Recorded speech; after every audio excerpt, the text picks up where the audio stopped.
right. So we are gathered here today to talk about choosing a law school.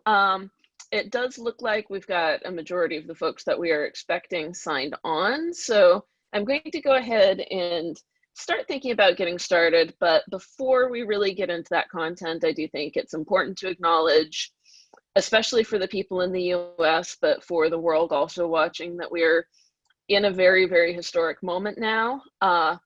And hopefully this is the beginning of some transformative and radical change, because we very much need it in this world.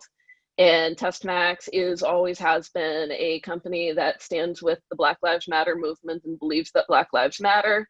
And if any of you guys have been out there protesting and being a part of bringing change to the world, we salute you. If any of you are going to go out there, please be safe. And thank you for helping to bring a much needed change. I came to LA the year that Michael Brown was murdered. And I was a part of some of those marches in 2014. And it is really moving to see the world finally really stepping up to that. I'm getting really emotional here, because that was a part of my move to Los Angeles, and really kind of starting my life as a grown-up was, that this movement began. And now it really makes me emotional to see the world stepping in and to see thousands of people in the streets. And all of you guys have made a career choice to advocate for others, and I'm super, super proud of you. And I hope you're all going to go out there, not only on the streets these coming weeks and months and in the voting booth in November, but in your entire legal careers, and make us all proud by advocating for others and advocating for the right causes. So round of applause for everybody who's being a part of the uprising right now. I'm gonna cry, you're gonna cry. Anybody in LA, downtown, 3 p.m., see you there. So, okay. Now, let me get myself together and share my screen so that you can see my presentation.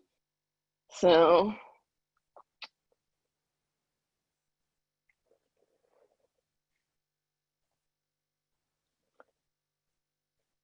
all right. Let's see. You should be seeing now selecting law schools to apply to. So let's get you guys all in law school so that you can have those skills to change the world, and for at least some of you, get all of us out of jail. Because they're arresting everybody. Yes. So one of the biggest decisions that you're probably going to make in your life is what law schools to apply to. And now, while this, it may feel even more impactful in the moment than it really truly is going to be during your life, because once you are a lawyer, the longer that you've been a lawyer, the less where you went to school will matter, other than, a nice alumni community and some prestige. But in the moment and in these next 3 years when you're going to law school, it matters a great deal. So, huge decision, and made an even bigger decision and more challenging decision by how many law schools there are. There are just a whole lot of law schools, 203 that are ABA accredited, one of them's provisional, 5 of them are on their way out. So really it's more like 198 ABA accredited law schools. Some schools are closing up and no longer going to accept new applicants. They're just teaching out their current crop of students. So that's essentially 198 accredited, 197 fully accredited, because we do have that one provisional. Now, the ABA itself does not provide any law school ranking. They just provide accreditation. There are some non-accredited schools. We're not really going to talk about those, because for the most part, you want to go to an ABA accredited law school. And I personally would encourage you not to apply to the non-accredited law schools. They probably are not capable of preparing you to go past the bar and have a legal career. So you're going to want to go to one of these 197, 198 law schools. They're all over the place and they widely vary. So how do we consider which one might be a fit for us? We're going to talk about several things that you can think about. Some of this, for those of you who've been thinking about law school for a while, some of this may be kind of old information for you. Some of it may be new. rankings, 509 disclosures, programs and faculties, finances, location, and culture. Basically, all the things that you want to consider when you are selecting a law school. Let's begin with rankings. So this is the kind of the biggest thing that people generally know about when they talk about law schools. Everybody knows about the US News and World Report rankings. Even if they actually don't know that it comes from US News and World Report, they know that there's such a thing called the law school rankings, where we're like, oh, Harvard or Yale switched spots for #1. Oh, Stanford's #1 this year. Everybody knows Harvard, Yale, Stanford are the top 3 law schools. So the reason that people call those the top 3, the people who are naming them the top 3, is US News and World Report. That is what all of these schools are really shooting for and focusing on when they try to improve their ranking. And they're very aware of their ranking, trust me, especially the schools that are 1 or 2 spots out of the top 14. They are really trying to work to up their US News and World Report ranking. It's a whole thing. But there are some little weird, antiquated things about the US News and World Report rankings, as you might guess from the fact that most of you guys are young people. You probably don't look at US News and World Report for anything other than law school rankings, not the most fresh and up-to-the-minute publication. They, for instance, my friend and podcast co-host Brandon's pet peeve is that US News and World Report rankings ranks the law school libraries. They include the quality of the library in schools rankings, which is really silly because while the library is nice, it's nice to have a nice library and cool to go sit in a nice library. At this point, it has nothing to do with the quality of the education you're going to receive, because everybody uses the internet for their research. You're not going to the library. You might go study in the library because it's pleasant, but you're not relying on it. So given that the US News and World Report rankings are a little antiquated, they're also a little more focused on academia than the actual professional school aspect of law school. In other words, the fact that you are going to law school specifically to work in a single career. You are not going to law school to be I am educating myself on the law and then I'll figure out what I want to do with my life. No, if you're going to law school, you want to be a lawyer. And US News and World Report sometimes focuses a little more on kind of the more esoteric, abstract aspects of a legal education versus on your actual employability after going to school. So some people like to prefer the Above the Law rankings, which is a blog that is targeted primarily towards the law students who want to go big law and have kind of lucrative white shoe legal careers. So they release their own rankings. If that is you, if you are going to law school kind of trying to shoot for the most prestigious and high-paying jobs, you may want to look at the Above the Law rankings. In general, I would urge you to consider the rankings, but understand what they actually apply to.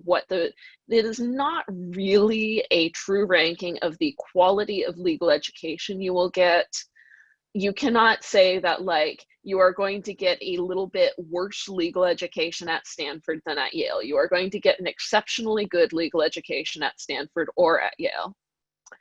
You can, however, say that if you want to work at a Silicon Valley big law firm, that Stanford is highly appealing to those employers. Or you can say that if you want to clerk for the Supreme Court, that Harvard is very good at sending clerks to the Supreme Court. And even as you get lower down the rankings, even as you get down, number 50 versus number 53, that's not going to be a big enough difference in the quality of the education for you to make an admissions decision based on, oh, well, I'm going to apply to number 50 because it's number 50 versus I'm going to apply to number 53. So whatever you need to do, consider those rankings, but what it is really just about how easy it is to get your first job and where you're going to get your first job. The higher ranking the law school you go to, the more likely you are to have an easy time finding the first job if you do well in law school. Remember, There are people who flunk out of all of these top schools. There are people who do terribly in all of the top schools, don't go to the networking events. There are always people who do not get the great job that they expected from going to these top schools. But presuming you do well, you go to a top 14 school, you've got an easier time finding your first job, and you can probably find it anywhere in the country that you really want to live. If you want to be on one of the coasts, you'll have an easier time with those big coastal employers if you're top 14. If you want to go live in the middle of the country and live in a small town, you're bringing an exciting resume to them. They're going to be excited to have a top 14 student there. If you are going to a lower ranking school, say you go to like something that's at the bottom of the top 50 instead of a top 14, you're more likely to be looking for your first job locally where your school is, using the local alumni network, using employers that are partners to your school, and using the places that you have worked during the summers during law school as your first job. Your schools will, unless you are going to a really terrible, and by terrible, I don't mean terribly ranked, just like doing a terrible job. Unless your school is doing a terrible job of supporting you, they will help you network, they will help you find that first job, but their power is lower the lower that their ranking is. Big law, pretty much you're going to want to go top 14, at least top 20 if your goal is those $190,000 starting salaries in big law. Unfortunately, you probably know if you're trying to go big law, you will probably have to do some things that you don't find ethical or moral if you are a big law lawyer, unless you somehow luck into like working just in their pro bono department. But you will make a lot of money and you can redirect that to good causes if you want to. If you want to do that, you probably want to go at least top 20. Same thing goes for like federal clerkships. If you want to clerk for the Supreme Court or clerk for an appellate court, ranking matters a lot for that. The reputation of the school matters a lot for that. People who want to teach law. There are very few schools outside of the top 14 that produce a lot of legal professors. There are so few people go to law school targeting becoming a law professor that we're not really going to get into that today. But if your goal is to teach law, to be a legal professor, then you're going to want to choose your school based on how many legal professors it produces. And that is something that you can research online, you can email schools and talk to them. There are all sorts of places where you can look at that kind of like academic forums and talk about that. Houston is one of the few that's lower ranking that produces a significant number of professors. You're still going to have to practice law for a while and also publish in peer-reviewed legal journals in order to go on the academic job market as a law professor. But if you are hoping to become a law professor, a lot of people say it is the best job in the world. All of the intellectual stimulation of being a lawyer without the punishing hours, and you get to educate young minds. If that is your goal, you're going to want to think of that every step of your journey because it is a very hard job to land. There are very few of those jobs. So the people who get them are usually people who've been thinking about wanting to be a legal professor since like before day one of law school and planned everything around it. All right, let's talk about 509 disclosures. So this is your most powerful weapon in independently evaluating the value of a school to you and your likelihood of getting in.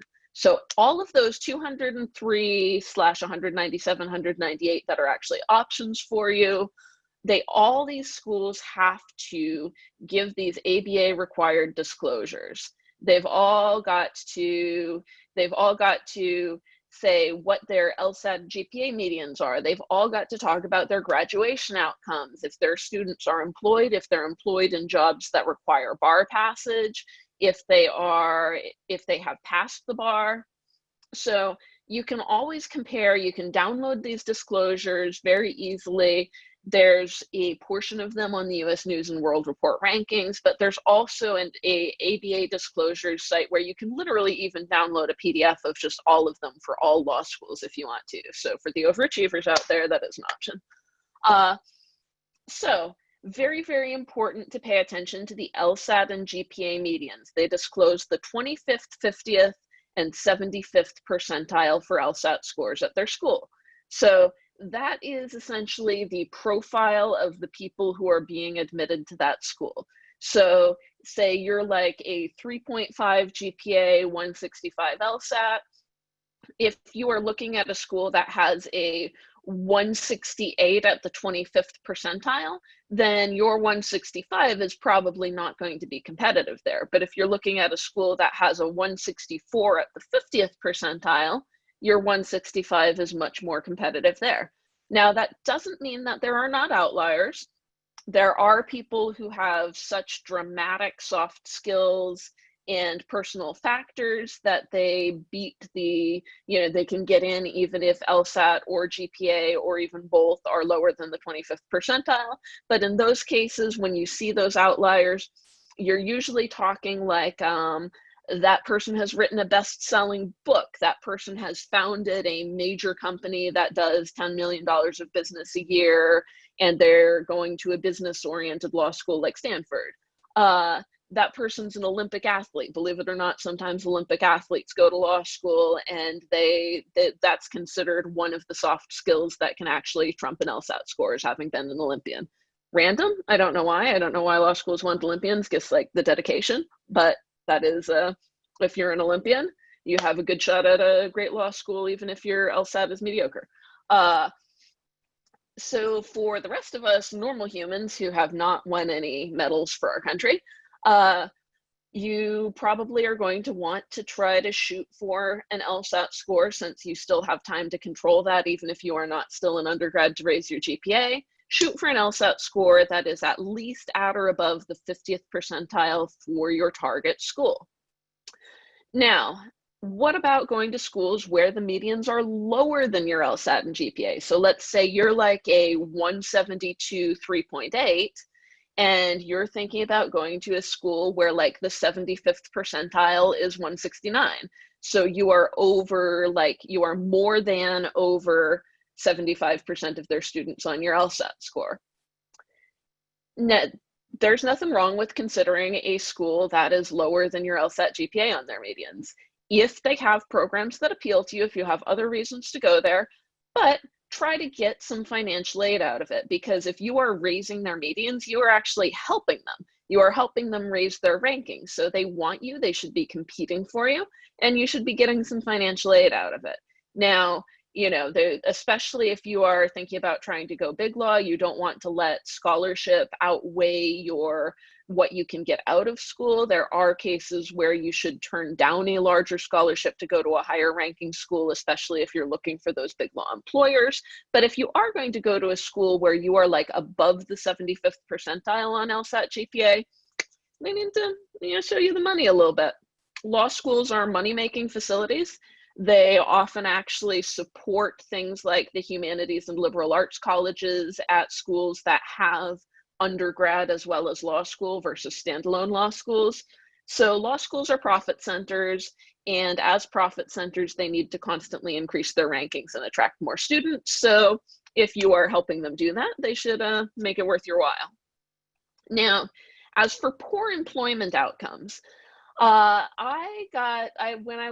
I took my LSAT in June of 2017, and I got a 178. So of course I got on every mailing list. They all reach out. If you get like a 99th percentile score, every law school emails you and is like, come here.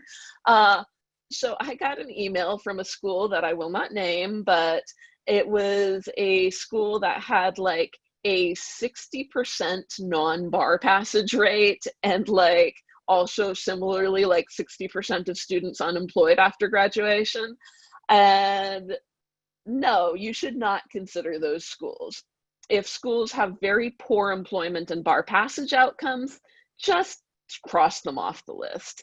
There are a lot of law schools that, because law schools are profit centers for larger academic institutions, there are a lot of law schools out there that were established predominantly to profit off of law students and are not actually providing what they say that they provide.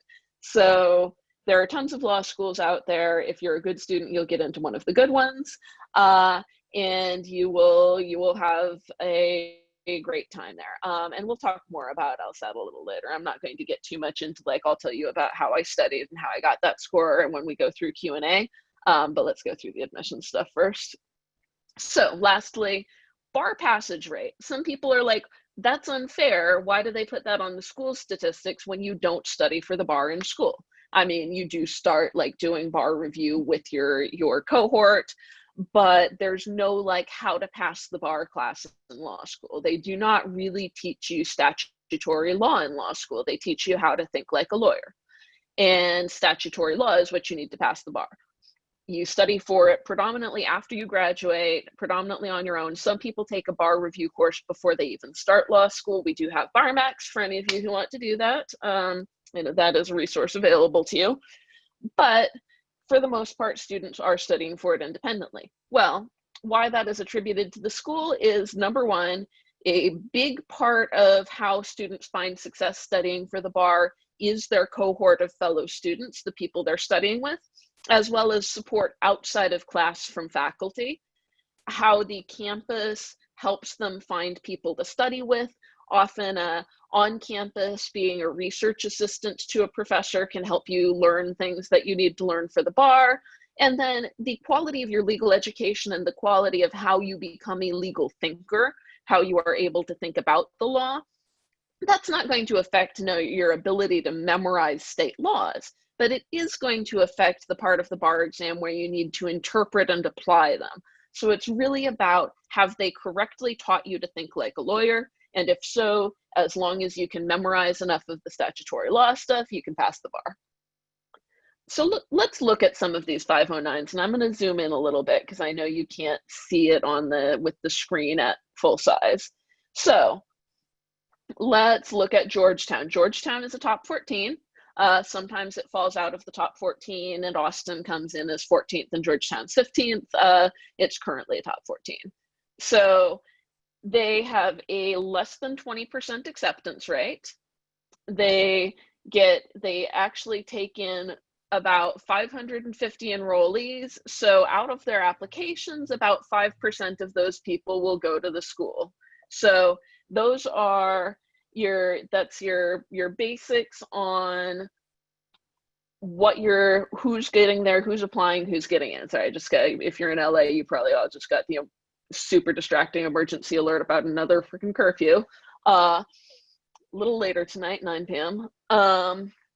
So LSAT, notice that there is only a 6-point range between their 25th percentile and their 75th percentile. That is pretty typical. Most schools are not letting in a very wide range of LSAT scores because with the way that the LSAT is curved, and if you've attended like our intro to the LSAT webinars before, you know about the very thick in the middle and long at the sides bell curve of LSAT scores. There are actually a lot of people between that 163 and the 169. So they're right in that band. That's kind of their sweet spot. They have plenty of students to consider. So they're not likely, like if you're like a 158, you're 5 points below their 25th percentile, they're not likely to even consider that. Then the GPA, again, they don't have a super wide range. 25th at 355, 75th at 389.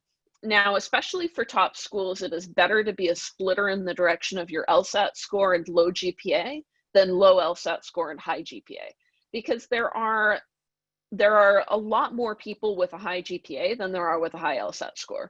Depending on where you went to your undergraduate program, it may have been easier or harder to get a 4.0, but everybody takes the same LSAT. There's not the same variability based on where you went to school.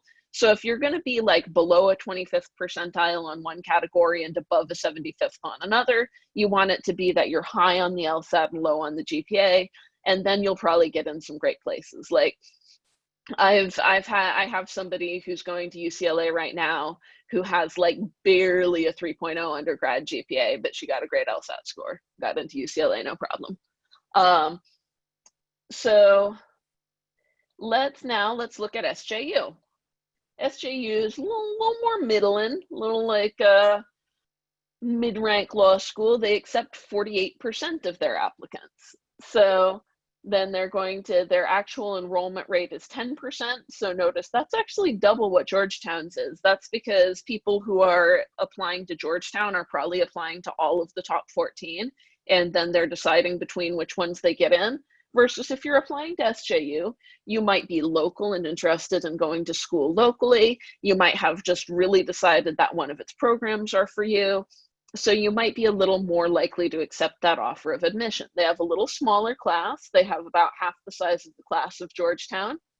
And their LSAT range is a little bit wider, but all of the scores are much lower. So notice their 75th percentile is below Georgetown's 25th percentile. So their top LSAT scores here are below Georgetown's bottom scores. So this is an example of a school where if you have Georgetown scores, but you're considering going to SJU, they're going to need to give you some financial aid because you're going to help bring up that score. You're bringing up their 75th percentile score. And then GPA, now notice, this helps to show why it's better to be a splitter in the direction of LSAT than a splitter in the direction of GPA, because their 75th percentile GPA is not actually that different from Georgetown's. There's only one GPA scale. Every undergrad institution uses it. There's not really that much variability between good students who did go and graduate. You know, it's really like 3.0 to 4.0 for like the better students. And so that's kind of what you're going to see at every law school, is not that dissimilar GPAs. So again, the LSAT score is more important. Now let's look at Southwestern, which Southwestern is not a bad school. It's a lower ranking school. It is considered a local school. It is more targeting people who may already be working, raising families, living in Los Angeles, and who want to make a change in their career. But it produced one of the lawyers that was on the O.J. Simpson trial. It's produced some really great attorneys. There's nothing wrong with going to Southwestern if you are somebody who wants to go to a local LA school, is maybe interested in a night program, is interested in not breaking the bank, and doesn't necessarily have the scores to get financial aid at higher ranking schools. So they accept about a little less than half of their applicants. They have a little smaller enrolling class than Georgetown, but bigger than SJU. And then their LSAT stuff, it's all in the 150s. So they're taking people who basically got median or slightly above LSAT scores. And again, all of their GPA stuff, this is all more between 3.0 and 3.6 versus between like 3.3 and 3.8, the way that SJU is. So they are a little lower on both the LSAT and GPA spectrum. So these are a more, you know, if you get like a low 150s LSAT score on your first try and don't want to try to retake and get a higher one, this is more like the profile of school that you should be looking for. Remember, these are likely to be able to connect you with local employers. This is not, you go to Southwestern and get a JD unless you have your own independent family connections. You're not likely to be able to go work in a big New York firm. You're probably working for a firm that works with Southwestern, that takes interns, that takes summer associates from Southwestern, that goes to their networking events. And you're going to have to do a little more work in networking to get those jobs. All right, so let's talk about programs and faculty. One mistake that I see people applying to law school make is deciding where they're going to apply solely based on the programs in, say, environmental law. What is their interest on the first day of L1 year? If you have not actually worked in the field that you believe that you're interested in as a lawyer, then you may want to consider the overall education received at the school more than, say, they have a really strong international law program. They have a really strong environmental law program. They have a really super strong moot court program. All of those interests, typically they do change after 1L unless you have already been working in that area.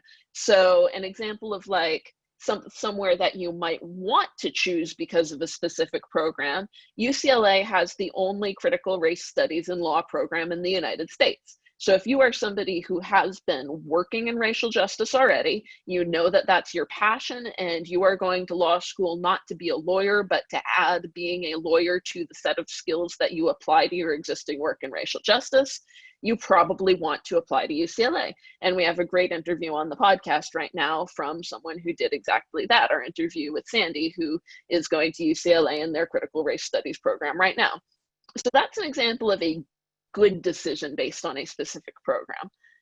If you are more like right out of undergrad, you've always been kind of interested in one area of law, you'd like to try it out, but you have not worked in it, have not spent years of your life on it, you probably want to choose more based on the overall legal education, because your 1L year is going to be basically like boot camp for the brain. It breaks you down to build you back up again as someone who thinks like a lawyer, and your interests are likely to change. You are also probably going to take the exact same classes in 1L year no matter where you go. Student organizations, campus life, all of that stuff, networking opportunities, summer associateship opportunities, employers that you meet in 1L year vary between campuses, but the classes really do not. So no matter what school you choose, your 1L year academically is going to be covering about the same ground. Now, as far as faculty, you may, if you are one of those people who is actually super firm on what kind of work they want to do, you may want to consider faculty who've published extensively or contributed to major litigation, big class action lawsuits, who've been cited by the Supreme Court. There's a particular professor at Stanford who's kind of the king of patents. And so every time the Supreme Court is dealing with any kind of patent litigation, they cite Lemley. They're like, in the Lemley amicus brief. So if you really want to do patents, you might want to really shoot for Stanford so that you can study with Lemley. He's also really funny, and we're like Facebook friends, even though I didn't go there or go to law school at all. So also, like, if you want to meet a funny patent attorney, go to Stanford, because bizarrely, like, patent attorneys with a sense of humor, turns out they exist. Their name is Mark Lemley, and he teaches there. Also on the admissions committee, but cannot really do anything to get my friends in. I've tried.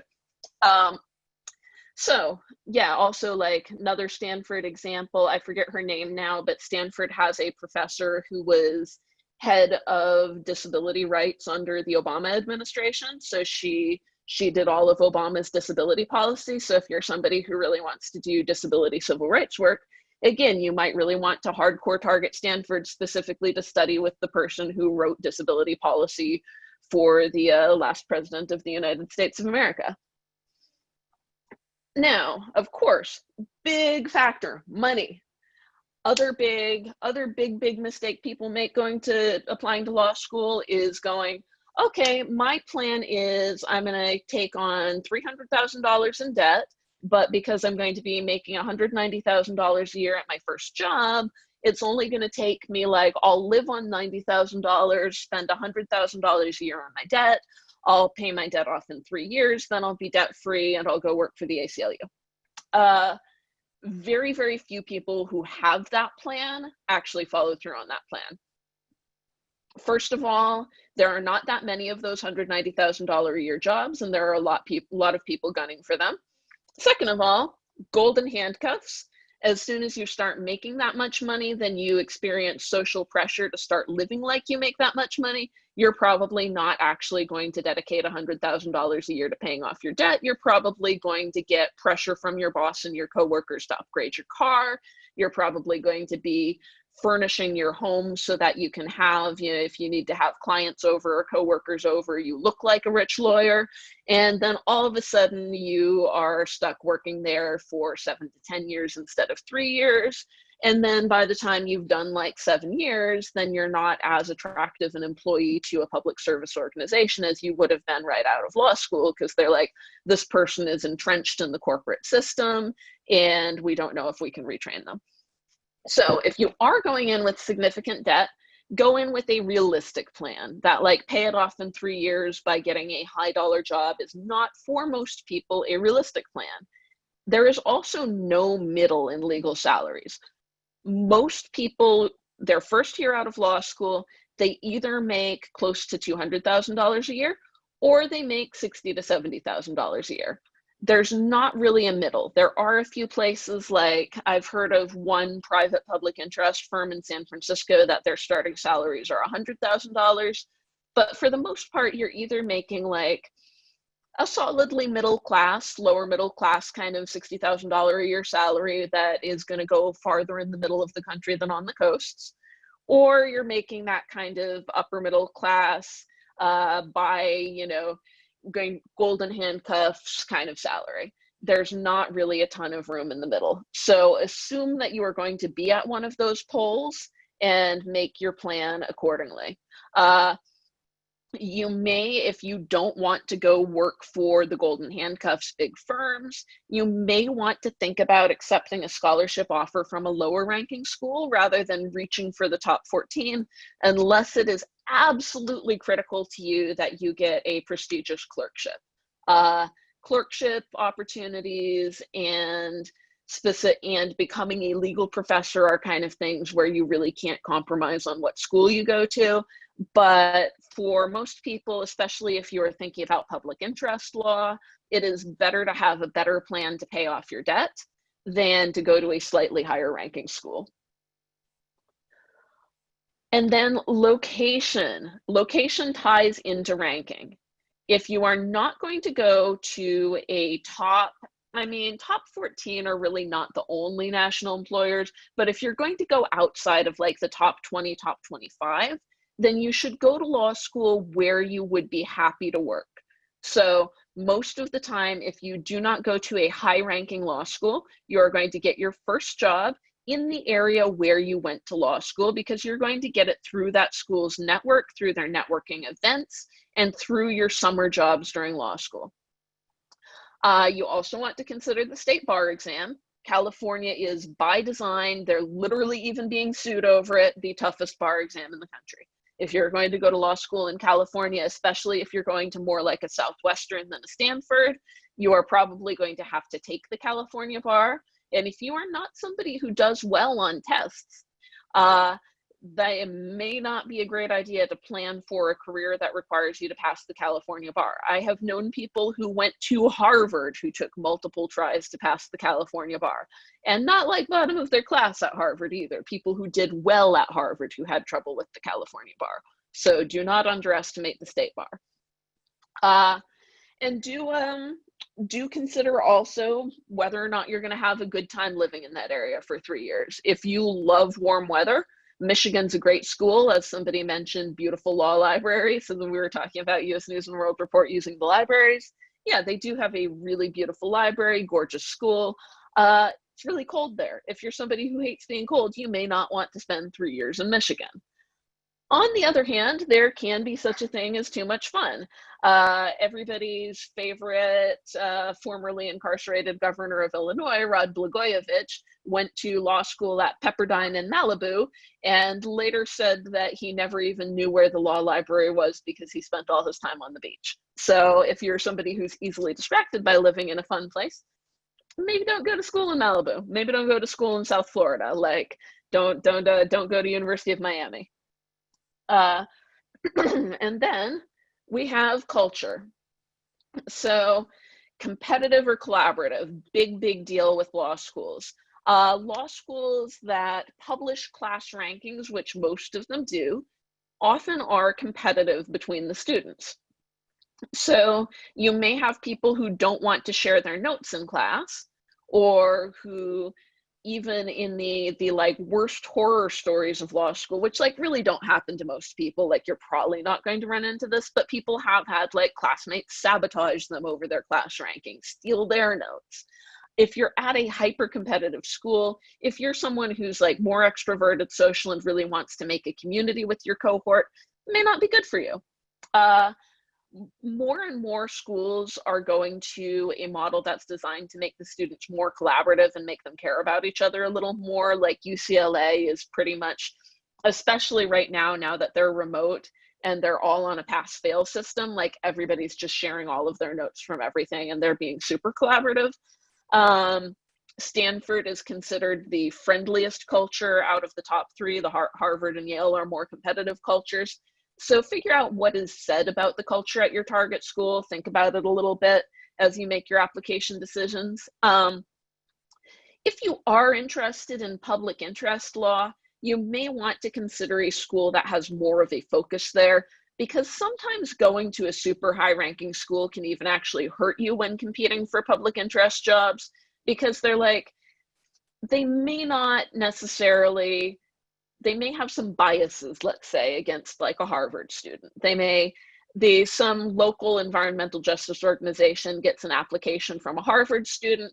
They might wonder, is this somebody who just couldn't get the big law job that they actually wanted? Are they going to come here and try to lord their Harvard degree over the people we've hired that went to lower ranking schools? So it may not be worth like taking on extra debt and taking on extra difficulty in your life to go to Harvard, Yale, Stanford if you're public interest focused, rather than go to a school that has more of an emphasis in their program on public interest. Grading system also really matters. We don't really have time to get into how law school grades are curved today, but they are curved in an aggressive way that can make it very difficult for most students to get good grades. So if you are not somebody who is really, really motivated by harsh competition for grades, you might want to target a school that minimizes the effects of grading. Like, for instance, Yale functionally doesn't really use grades. A lot of schools have gone to pass-fail. Some schools do like pass fail, or you can get with honors or with extraordinary honors. Or with highest honors or whatever they call it. So, I mean, that essentially becomes like letter grades just with words. But yeah, some law schools are de-emphasizing the letter grades. And if you are not, there are a lot of studies that show that most people do not do better when they are in an environment with letter grades. So if you are the average person who doesn't do better with letter grades, maybe consider schools that don't do letter grades. And then, of course, student programs, campus life. Like, for instance, if you are an older law student, if you are over 30, which is like older in law school, even though I'm not older, I'm over 30, you might want to go to a school that has like something like UCLA's OWLS program, the older, wiser law students, so that you have a community of people around you who are not 22 and who are not, maybe getting drunk every night calling it bar review. Now, about narrowing down the list. Obviously, right now, campus visits are mostly not possible. Schools are shut down. There's no campus. They're going remote. Theoretically, COVID should end at some point. If it does in time for you to do campus visits, highly recommended. Go get a vibe of the law school. Enjoy it. Student interviews. Even if you can't visit, you can ask to be connected to a student who can tell you about the school. You can also ask to be connected to student groups. Very powerful way to learn about a school's reputation. Call up some law firms you would like to work for and ask them what they think about a Berkeley degree, about a Georgetown degree, about a Duke degree when they're hiring. One of the things that I found out when I was looking at law schools is that a lot of firms feel that Berkeley produces better trial advocates than Stanford. So if they're looking for a litigator, they would rather hire someone from Berkeley than from Stanford. All right, and of course, talk to alumni. Then if you do get a high LSAT score and get a bunch of waivers, which are like little codes so that you don't have to pay an application fee, let's apply everywhere that you get a waiver, because it does not hurt to send another application for free and maybe get a scholarship offer you weren't expecting that you can use for negotiation with other schools. Now, transfers. A lot of people are like, oh, I'm not going to worry too much about my LSAT score because I can just transfer up after my first year grades. Transfers are rare. Most schools accept less than 50 per year, and you need to be like at least top 5% of your class. And with the way law school grades are curved, harder than it sounds. So don't choose a school that you would not be happy to go to for 3 years, because you may be there for 3 years. Now, reach targets and safeties. Do have safeties, but don't have safety schools that you wouldn't be willing to attend. You're just wasting an application fee. Go ahead and reach for the top 14s if you're close, especially if you have softs or you're an underrepresented minority. It is worth applying even if it's a reach. And if those fees for application would be a financial stressor for you, most of the top 14s are wealthy enough to give some fee waivers, apply for them. But do know like what your best targets are that are in the median. So know what is truly realistic for you. Don't over apply out of panic. I see some law students that go, I'm going to apply to all of the top 50. No, don't do that. Apply to 10 to 15 schools that you really think, have like 2 or 3 safeties, 2 or 3 reaches, and then the rest of them schools that you think are pretty realistic for you. So I have a little exercise for you guys to create a law school selection mission statement.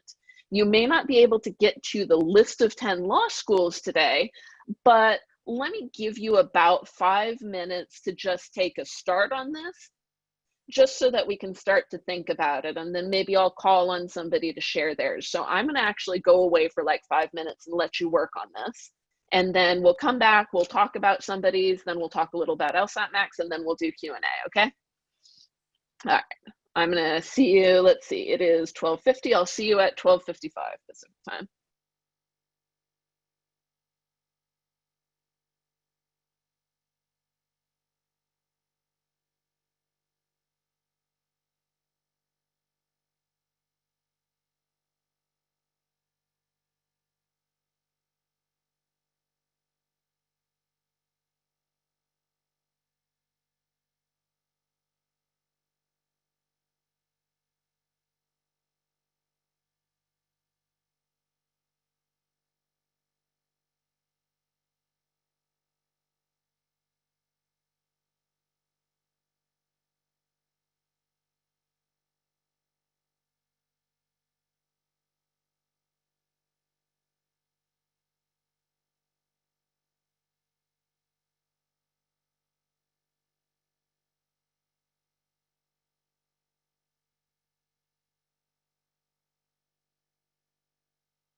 All right, let's come back together here.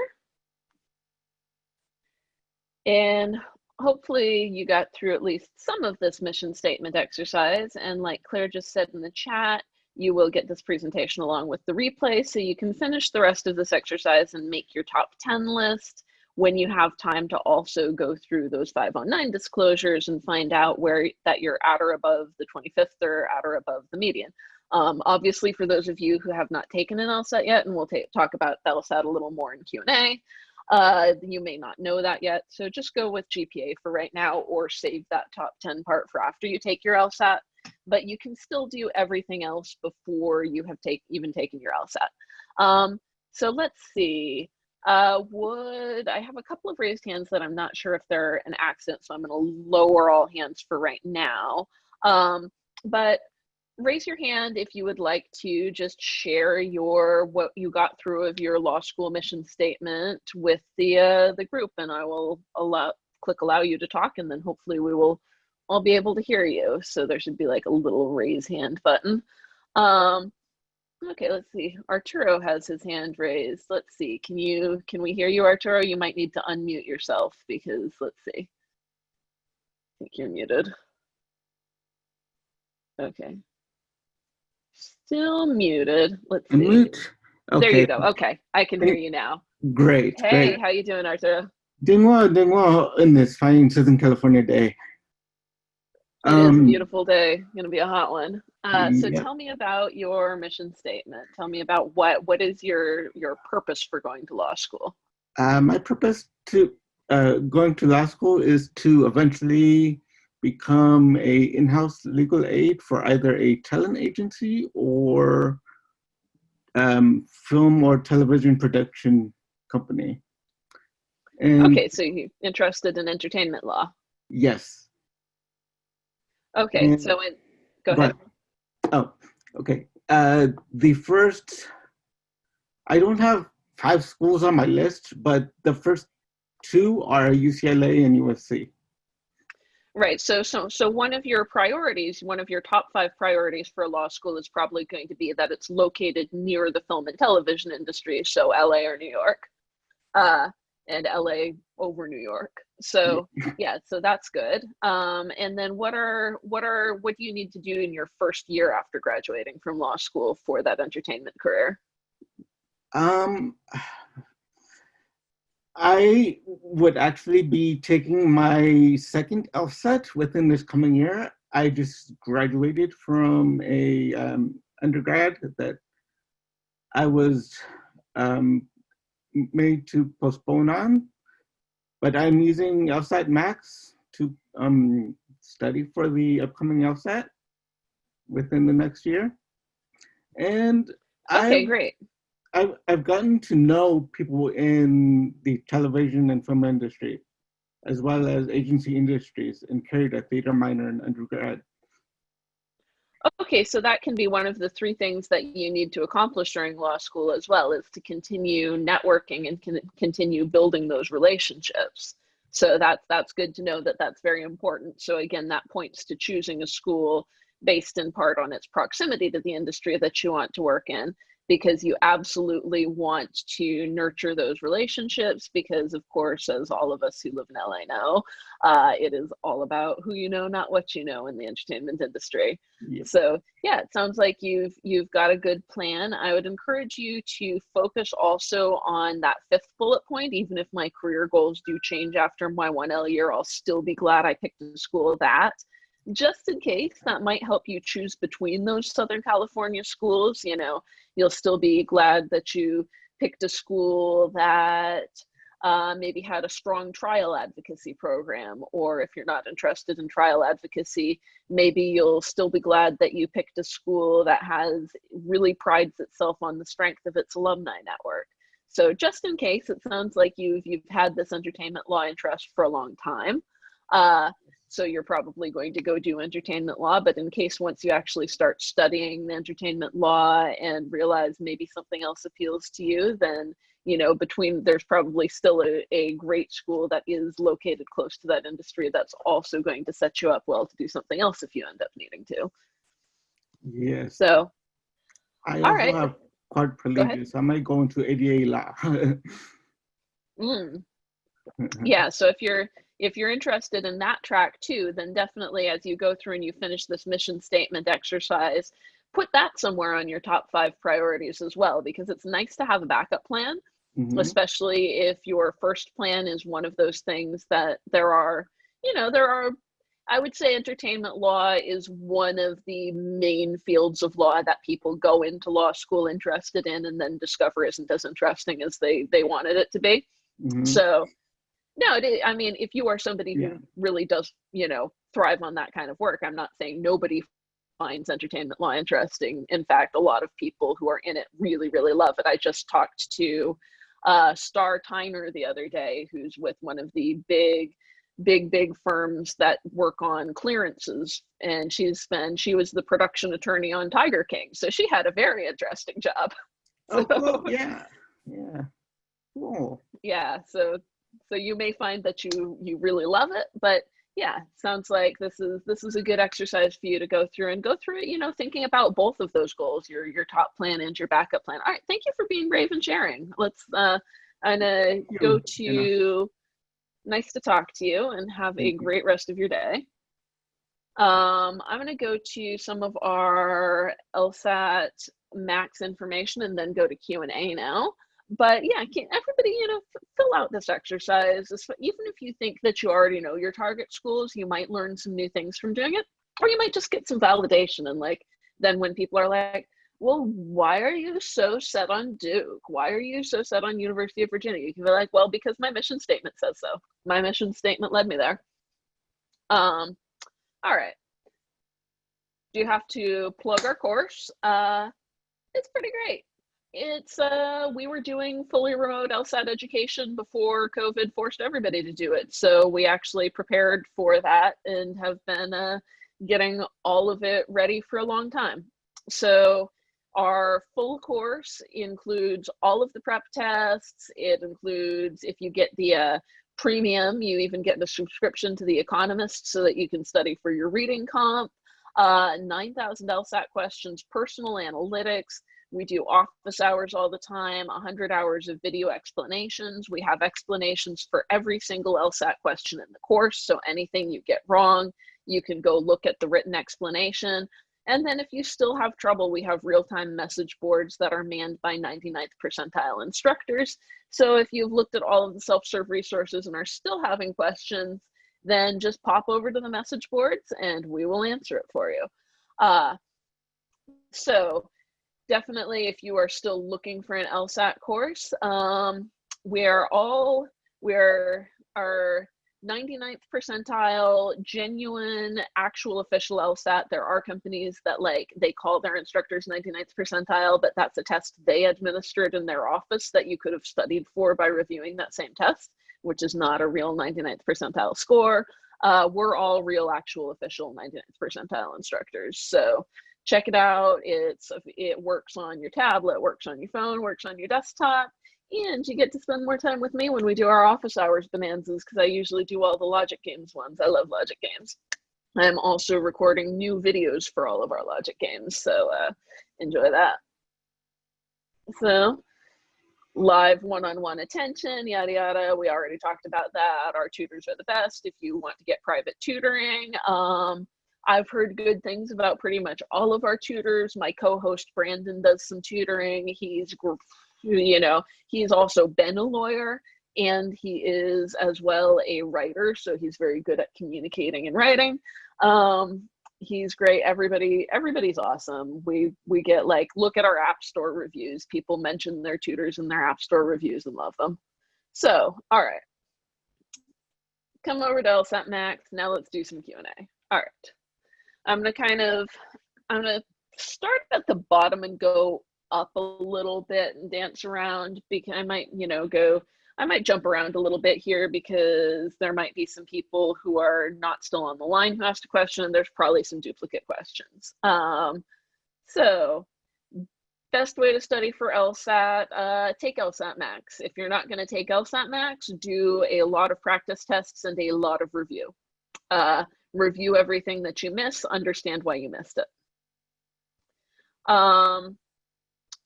non-ABA schools, a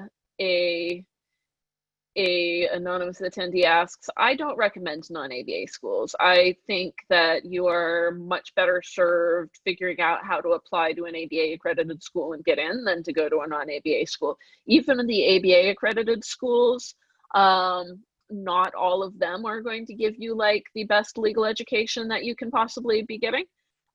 So if even not like those 5 that are teaching out right now, they're teaching out because they were not able to give a solid legal education. They were not able to keep up the numbers and the requirements that they needed to keep up to be certified. So if it's that hard even for the certified schools at the lower end to keep it, then yeah, you're probably not going to want to go to one that can't even get the certification. I would recommend working hard on your LSAT and whatever else you have to do. Or if you really are not going to get into a ABA school, consider a legal apprenticeship program that takes 5 years instead of 3, but you don't actually have to go to law school to take the bar. You can do an apprenticeship. You can take the Kim Kardashian route. That's what she's doing. How many months to prepare, Scott, before you take the LSAT? I would suggest at least 3. That is on the short end. Many people prepare for like 6 months, but take a diagnostic, take a cold test where you have not practiced for it at all, see where you are and see how much you need to improve and then decide. But for most people, at least 3 months.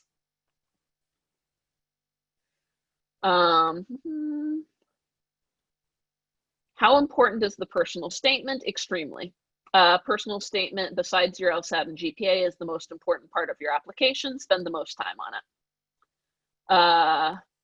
Let's see, I'm gonna go up a little bit and do some of the other questions here. Advice, Thomas, from someone from Britain who wants to study law abroad and do a JD. Consider studying law where you are, where you can get, resident tuition, and then doing an LLM here. If you think about that, if you're sure that you want to do a JD, then yeah, you're going to have to do the LSAT and all of that. So, just have a long-term plan. And if you are going to come over for the JD, get as high of an LSAT score as you possibly can, because some admissions committees may not feel like they can really evaluate the value of your GPA from another country. They may not feel like they understand that. So come on in. Japneet, LLM from India. Most schools have their application process posted on their websites for their LLM program. If you have trouble with it, you can generally contact their LLM admissions department with specific questions for the school. And job opportunities post that would be, a little more, I think, a little more limited than for JD students, because not all employers understand the LLM, but they're out there. I think a lot of the time people who get the LLM already have kind of a job lined up through their personal connections. So see what the people that you already know in the US, if there are any that might be able to be a future employer. And other than that, focus on networking, alumni network, and summer internships, summer associateships.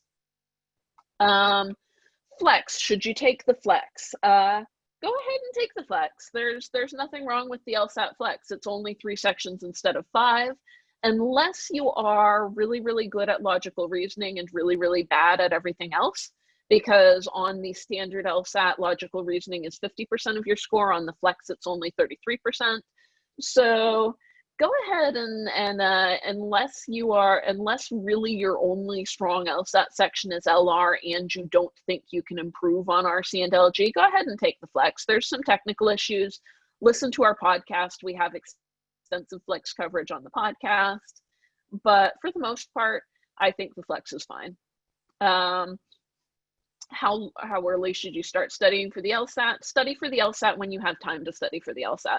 It doesn't matter how close you are to applying to law school, really.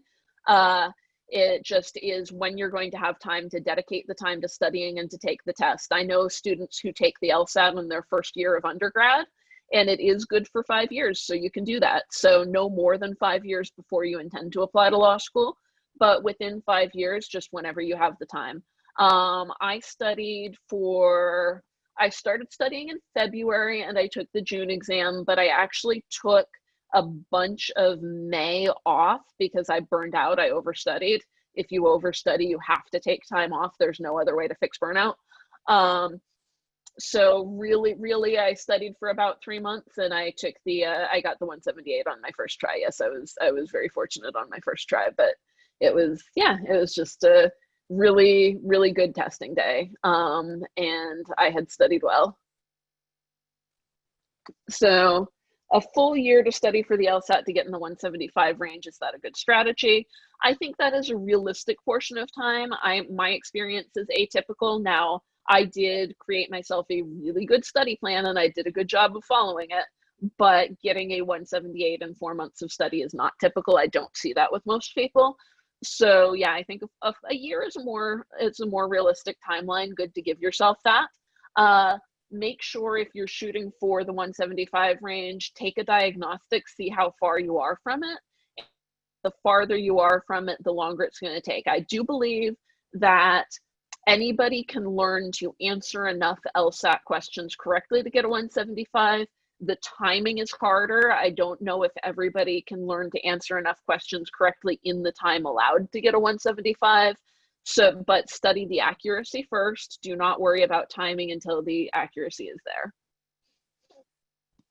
How does a number 20 ranked law school compare to like number 90 if they both look like they have great programs? Reputation with employers is the biggest difference. The biggest difference is going to be how easy it is to get your first job. If you are somebody who is not super worried about how easy it's going to be to get your first legal job, like say if you have family in the legal field who can give you that first job, you already have been working in the legal field, you're a paralegal and you're going to come back to your firm as an attorney, then yeah, you could choose number 90 over number 20 if it gives you better financial aid and you like the program better. That's fine. But if you're somebody who has zero connections in the legal field and you are really going to have to go to a school that helps you with that, choose number 20. We talked pretty much about location. Jordan, if you still have a question about that, put a new question in, but I think I answered your question just through the presentation about location versus career projections.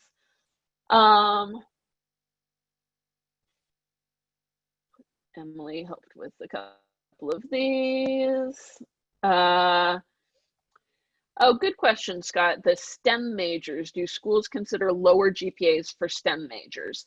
Sometimes, but probably only if your interests in law have anything to do with your STEM major. Like if you are an engineering major and you are looking to, your personal statement and your application is all around your passion for patents, that might look better. But if you're an engineering major and your application is all about, well, I actually hated engineering and now I want to be a human rights attorney, they're probably not going to be as excited about you because not only is your GPA low and going to hurt their statistics, you don't seem to actually be interested in bringing that expertise to the legal field.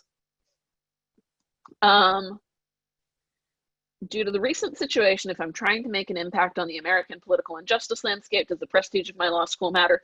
Absolutely yes, but how much it matters depends on exactly what you want to do. So think about exactly how you want to do that.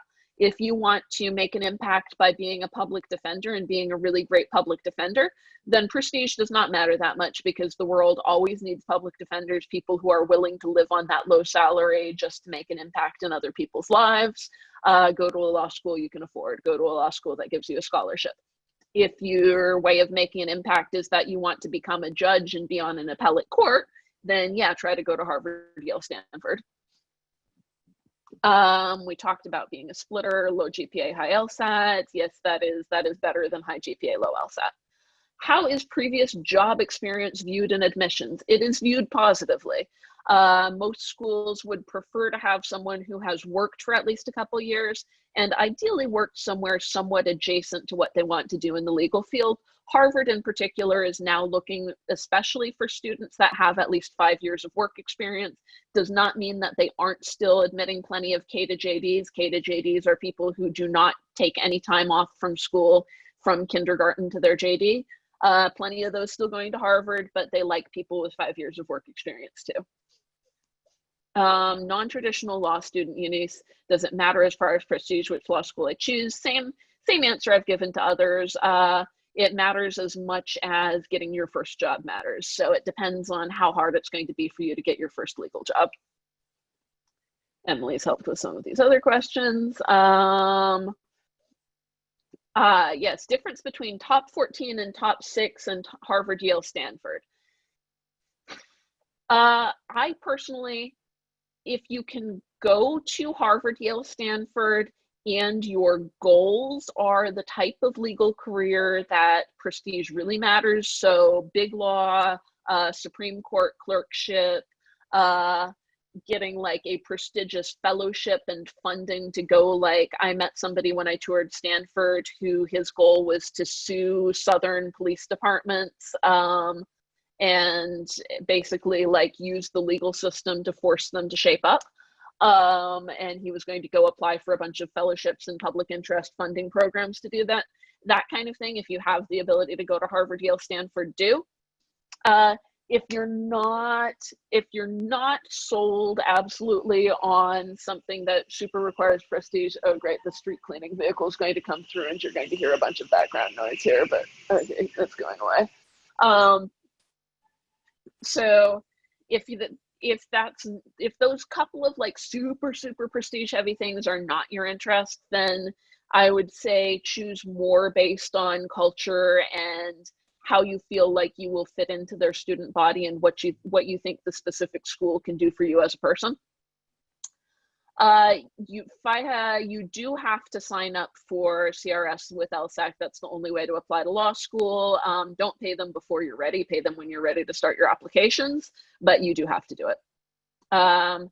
Recommend LSAT over the GRE? Yes, absolutely. Schools are accepting GRE only because like people who might be deciding between law school and graduate school may not financially and time-wise be able to take both. It's not really intended to be a full alternative to the LSAT, and the LSAT just gives you more flexibility, more schools to apply to, and it's more targeted towards law students. There's also no GRE median published in the ABA disclosures, so it's much harder to choose a school with no LSAT score. Let's see. Does your undergraduate degree play a factor in applications? Yes, not as big of a factor as you might think. If it's particularly interesting, like I've had a few music performance majors go to law school, they're like, oh, my music performance degree is going to hurt me. If you can spin it really well in your personal statement to be something that actually helps you study law, it can actually help you to be interesting and quirky and different. Or if you have like a really like, if you went to Yale for undergrad and studied political science, then that's a more typical undergrad degree to go to law school. And yeah, they know that that prepares you well. Emily helped with a couple of these here. How does underrepresented minority come into play? Schools are trying to diversify their campuses and diversify the legal profession. They consider underrepresented minority status based on what they feel you can bring to the community of students and faculty at their school. If you are somebody that they feel is underrepresented in their student body and can bring something new and a new perspective to their school, they may be willing to accept you. If your LSAT and GPA are a little more on the low side for them, they may still think that the diversity factor that you bring to their campus is a value to them and a value to their student body that trumps some of that LSAT GPA score. So it is good. Some minorities have experienced actually discrimination for their status. There's a Asian students Harvard lawsuit going on right now because Harvard decided that Asians were overrepresented and started taking credit away from them, which is not what you're supposed to do. Schools are not supposed to say, okay, this person is a particular minority that we have too many of, so we're going to hurt their application. That is not how it's supposed to work, but it does happen sometimes, and Harvard's being sued for it. We talked about ranking of undergraduate college. It matters, but less than you think. At what LSAT score would you decide not to retest? above the median for your target school. If you're already above the median for your target school, if your GPA is also at least at the median, then it's probably not worth retesting. Reverse splitter, low LSAT, high GPA. I mean, you can apply anywhere you want. The only thing is the application fees. So, you know, if you don't mind that you might be wasting an application fee, go ahead and apply somewhere that your 25th percentile is above your LSAT score. But your 4.0 is not going to help you that much in law school admissions. I would recommend, if you're looking at schools where your 25th percentile is above your score, try to retake the LSAT and get a higher score.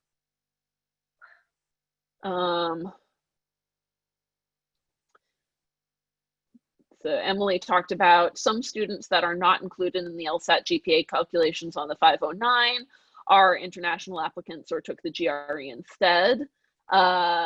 So that, yeah, that might be why they're not included. Don't overthink it. It doesn't matter that much. So yes, unfortunately, cumulative GPA versus undergraduate GPA. Yeah, unfortunately, the law schools are only going to look at your cumulative GPA because that's how they compare everybody. The good news is everybody is hurt the same way. I have the same problem. I started college when I was 16. So same problem with my GPA. My cumulative GPA is terrible. I also blew an entire semester of community college because my life kind of blew up and I stopped going to class. So yeah. You might want to submit an addendum when we do our applications webinars. We talk about addenda. So you might want to submit an addendum, but unfortunately your cumulative GPA is likely to be considered. Emily helped with some of these. We talked about difficulty of schools, ABA disclosures. Does anyone know how to add an associate's degree to credential assembly service? Rachel, you just need to send them your transcripts. They will, it's same thing, just send them your full transcript. When is a good time, if you want to take law school starting fall 2021, when is a good time to take the LSAT? Normally, I would recommend you study for the summer LSATs. Now we have this weird lsat-flex situation. Ideally, you should be done with your LSAT by September so you can focus on your applications. So try to take it in the fall. A lot of people do October and then apply in November or December, but I would rather see you take August and be done by September if you get a good score and have the other fall LSATs as retake options, because I would say more than 50% of students need to retake. For non-institutional law school scholarships, does prestige of the school matter? Would a Columbia student get more of them than a Fordham student? That is a really good question, Emily, and thank you for helping with some of these other students' questions. But I do not really know. I do think my instinct is it matters, but I can't tell you that with any great degree of certainty. My instinct is it probably matters, but it probably matters a little less than other factors. Thoughts on public service loan forgiveness? It takes a long time, takes 10 years. If that is your plan, as soon as you start law school, get in touch with their public interest student resource center. Most schools have meetings they have public interest student group meetings at least every month. So be meeting with that student group, be thinking about opportunities from literally the first day of law school, get some support, because living on that schedule, on that program it's a 10-year journey you're talking about after law school to get your federal loans fully forgiven. Don't take private loans. They don't get forgiven by the public service loan forgiveness program. But provided that you are willing to put in the time it takes, then yeah, it's a great program, but just make sure you really truly are willing to put in that time. Would it be advisable to do online LLM prior to JD? No, I would not recommend that. That sounds unnecessary and it would not help you with your JD that much. Are there schools that are notoriously competitive? Yeah, Harvard's one of them. Harvard's pretty competitive. Yale, they don't do grades anymore, so they're less like that than they used to be. Boston's supposed to be pretty competitive. I don't know too many people who've gone there. But yes, that's supposed to be, the regional stereotypes often hold true with law schools. Eastern Seaboard law schools often have more of a reputation for competitiveness than West Coast law schools or middle of the country law schools. Is a clerkship on the same level as a fellowship or renewing internship? If it is a prestigious, like a federal clerkship, I would say it's more prestigious than some fellowships are more prestigious, but like the most prestigious thing you can do as a new lawyer is a Supreme Court clerkship.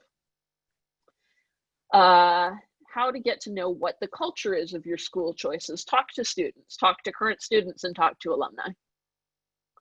Will the LSAT-Flex affect your chances of getting into law school? Amanda, in 2 or 3 years, maybe, not this year. If you're applying for 2021 admissions, LSAC is working with all schools to make sure they consider it as the same way that they would consider any LSAT. If you get a waiver, do you still have to pay the fee for sending your LSAT score? Yes, you still have to pay for credential assembly service. You can contact LSAC about financial need. They usually are actually, like, if you genuinely have a major financial need, they're not terrible to work with. But your waiver does not waive your credential assembly service subscription fee. Will law school admissions become more competitive because of the economy like in 2009? I wish I knew what the economy was going to do. The economy is being very weird right now because, like, the average person is in a terrible financial position, but the stock market is now going up. So this is a weird recession. This is like a people's recession, but a market non-recession. So I have no idea what the economy is going to do and how that's going to affect law school admissions. But I think if you operate assuming that they're going to be more competitive, then that cannot possibly hurt you. So I would suggest you operate as if they will be. Should applications, Abigail, be specific to the issue areas you're passionate about or stay general? What should you highlight in your applications while showing you have plans for the future? Specific is generally best in essays, but make sure that you are telling a compelling story. If you're interested in personal statements, get the book 50 Successful Harvard Law School Personal Statements and read through all 50 of them. It's a slim book, it's a short read, and it will help you see what has worked for one of the top law schools in the country. Definitely show passion and show who you are as a person. Marin asked about how to use scholarship offers to negotiate. So you do that after you've been offered admission. You reach out and you say, hey, I'm debating between accepting your offer and this other school that offered me such and such a scholarship. I was wondering if there is any flexibility in your ability to offer financial aid. Start there. Some schools are notoriously inflexible. UCLA in particular has recently been criticized by law students for actually pulling somebody's offer after they tried to negotiate financial aid, which is very bad manners. Most law schools do not do that. That is not ideal. It doesn't happen very much, but I will warn you about that with UCLA, that they did do that recently.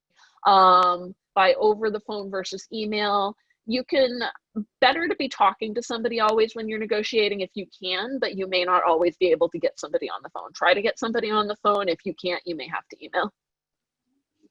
Are all minorities considered underrepresented? What are the underrepresented minorities? You can look at the school's 509 disclosures. They actually disclose the ethnicities of their recent graduates, so you can see what is underrepresented, what minorities are underrepresented at the specific schools you're targeting. Underrepresented generally means that there is less representation in the law school population than in the general population of the country or locality where the law school is. So, for instance, I'll talk about the only minority I am is a woman. And we are actually not a minority. We're slightly over 50% of the population, but many law schools still graduate more men than women. Some law schools are now graduating more women than men. So I might not be considered, I would not generally be considered underrepresented at most law schools, but there might be a few law schools that would still be more interested in female candidates because they're still like 60% male graduates, which is more men than there are in the general population. So if there is less of whatever minority group you are at your law school than in the general population, you're underrepresented. They don't disclose like gender identity or sexuality in 509 disclosures, but those things are potentially considered something you could put a diversity statement on. On URM, the thing that we call URM on applications generally refers to race or ethnicity. But you might, if you are by way of your sexuality or gender identity, you are diverse, or if by way of your disability you are diverse, you might wish to submit a diversity statement with your application. How do you plan on getting a job? Yeah, there are more people in law school right now than there are lawyers working in the country. So yeah, you definitely want to go in with a plan. Don't make your choice between public sector and private sector just on how easy it is to get a job, though. Target one of the two because you actually want to work there, because if you go into being a public defender and you don't want to be a public defender, you are going to hate it. It's a terrible job even for people who are passionate about it, because it is very emotionally draining. And only a true passion for it can sustain your ability to do that job. So don't go into it just to get a job. But if you do have a passion for it, absolutely, it's very much needed in the world. How to plan on getting a job is get really good grades during law school, pay attention to networking opportunities, and do a great job of your summer internships and summer associateships. Should you hire a law school admissions counselor? Certainly consider it if you have the ability to do it. We do at LSATMax have some admissions counseling services that we can help you work with. So get in touch. We can potentially help you with that. As far as other counselors or counseling firms to recommend, I never used one, so I really can't personally recommend, other than just that I work for TestMax and I've seen it to be a great company. So I would recommend anybody that we recommend as a company, but I've never personally worked with one. Is the August LSAT a flex? Not yet. July is. August, maybe. I think we'll see what the COVID is doing by then. How many LSAT takes is too many? Well, they do now have limits on it. For instance, you can only take it 3 times in a year. So, you know, you can take up to the limit. They're going to look at the highest one because that benefits them. The one that they accept you on is the one that they're going to report on their 509 disclosure, and they want their medians as high as possible. So they are going to accept you based on your highest one.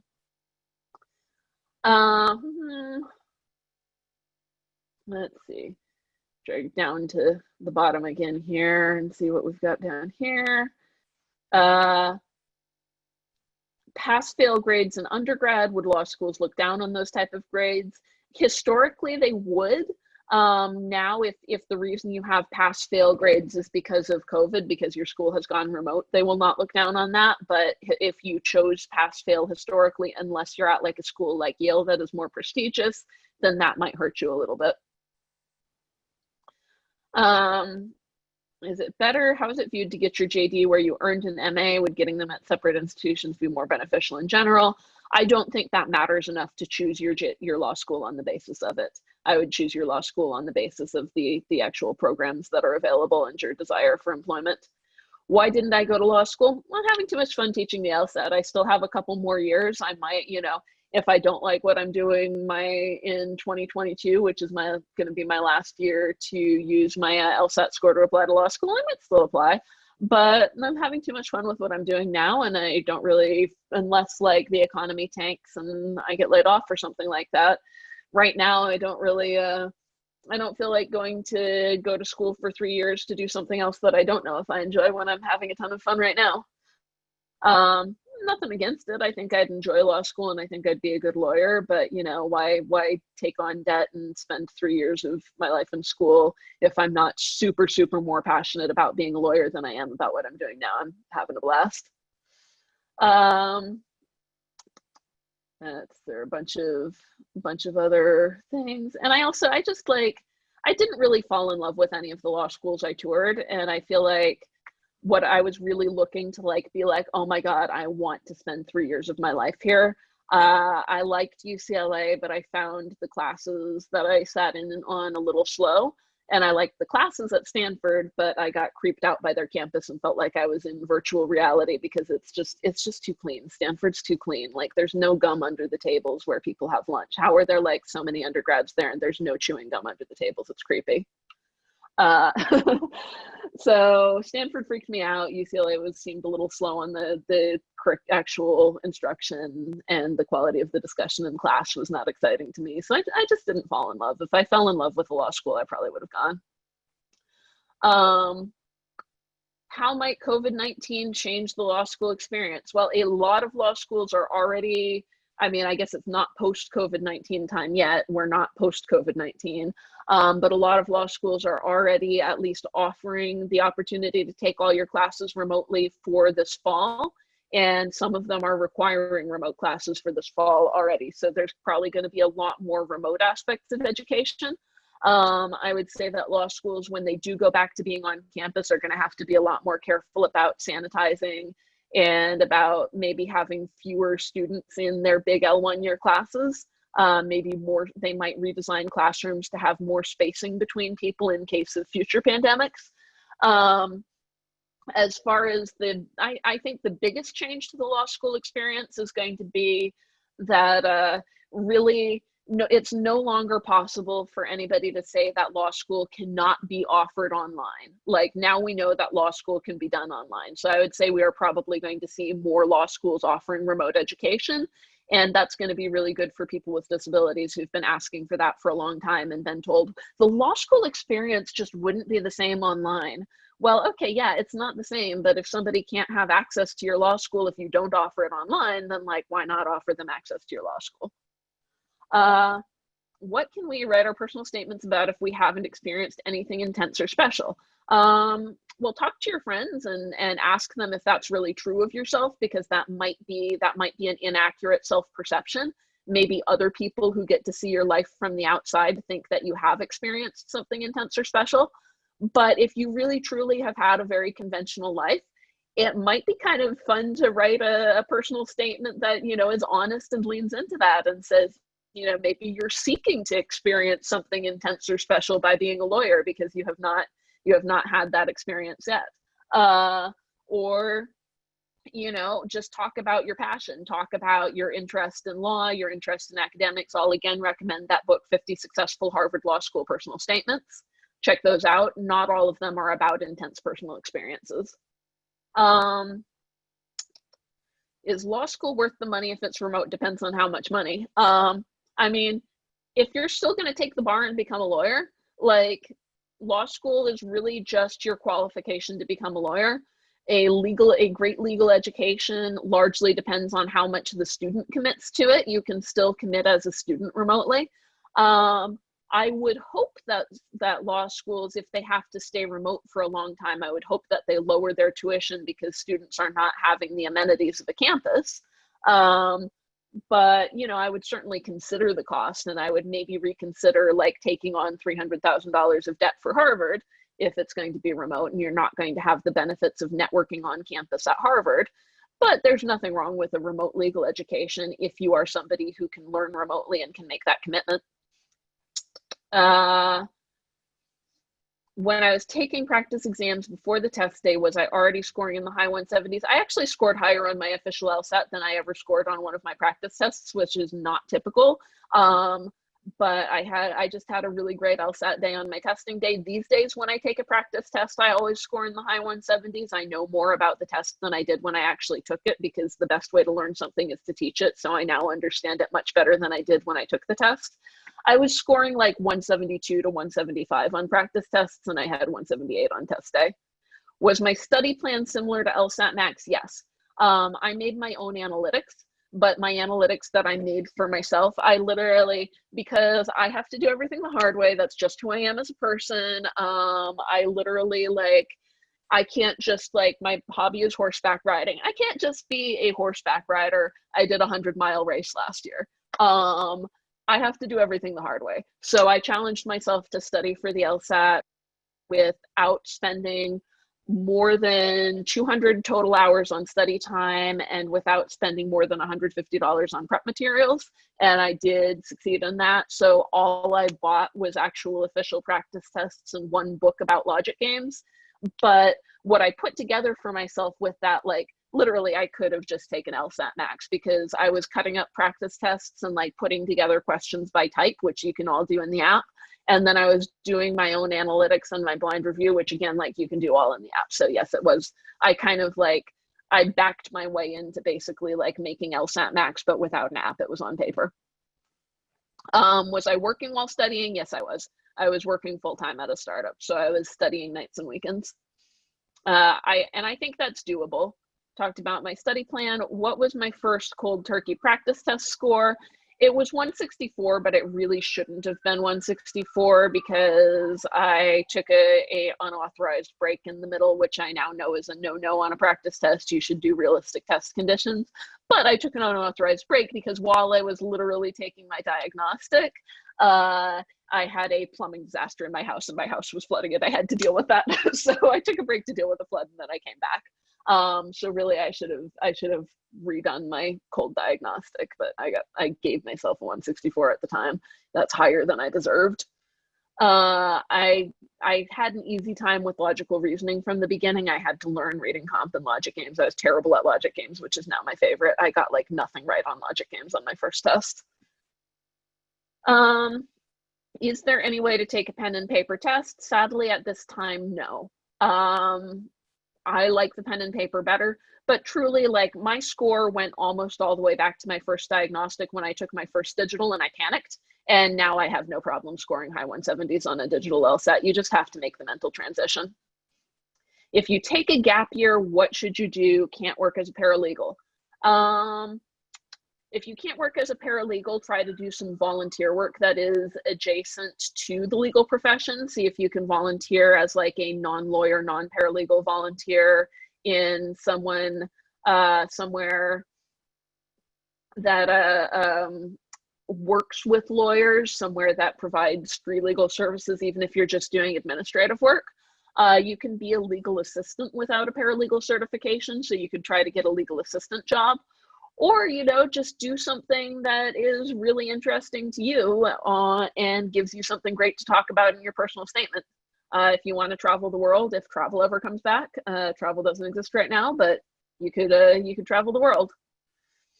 How do you create a winning study plan? Focus on your weaknesses. That is literally the number one thing for studying for the LSAT. If you already get, say, all flaw questions right, don't study flaws, don't bother. Focus on your weaknesses. It's a little depressing because you're always thinking about the things you're bad at, not the things you're good at. So manage your mental health well, but focus on your weaknesses. That's the only thing that's going to improve your score. If your GPA is lower, should that deter you from applying to law school? No, but be realistic about which law schools you apply to and shoot for a higher LSAT. Should you aim for a T14 even if you 100% know that you want to do public interest law, human rights work? Not necessarily. I would recommend that you go, if you are 100% sure that you want to do public interest, go to a school that has sent a lot of people to the specific employers that you want to work for. So like if you have some target employers, let's say Sierra Club, ACLU, look at their staff attorneys, like stalk them on LinkedIn and see where they went to school. We talked about admissions consultants. How does the writing sample influence your admission into a law school? Almost not at all. Your real writing sample is your personal statement. Focus on that. The writing sample on the LSAT, they do read it, so do it, follow the instructions, and try not to misspell a bunch of things or use improper grammar. But it doesn't matter very much. It's not a component of your score, and it's not a big component of your admissions. Is it possible to get a full scholarship to a top 14? Most of them do offer a few. They're very competitive. Look at their individual websites for the programs they offer and be aware that you often need to apply much earlier than in the year than you would have to apply if you are not applying for particular scholarships. Anonymous attendee was born in Africa, grew up in France, and studied in the US, faced several hardships. How can you emphasize these factors? Both in your personal statement and in your diversity statement, but don't talk about the same exact thing in both.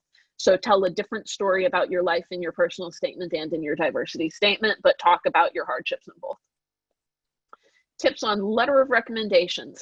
Choose professors who know you well and who can speak to personal experiences with you. Generic letters of recommendation don't help you. If they're just like, I am writing a recommendation for Ava. I think she would be an excellent fit for your school. Enjoyed having her in class. She got great grades. Thank you for your consideration. That's boring. Choose a professor who's going to say, like, Ava's final essay in my class was a work of literary genius that I truly feel could be published in the New York Times. Like, have the people who will be the most specific and diffusive about you are the best recommenders. How important are softs and previous work experience? Moderate importance. Better the softs and the previous work experience are. Like, if you wrote a New York Times bestseller, then that can significantly improve your application. If you were like just on a successful debate team in high school, that doesn't improve your application. How will online classes affect students' ability to take the bar exam? Not very much. You were still going to be studying from home for the bar exam anyway, so your study is going to be largely, the big difference is going to be that your cohort can't get together physically to study, but you guys can get together on Zoom. And yeah, the bar exam itself, the question is, how's that going to go? I guess we'll see soon. But as far as your ability to take it, it'll be offered and you'll be able to take it, and you are going to be studying from home anyway.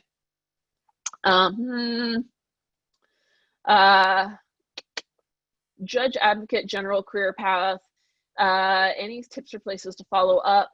I have had a few students who are going the JAG path.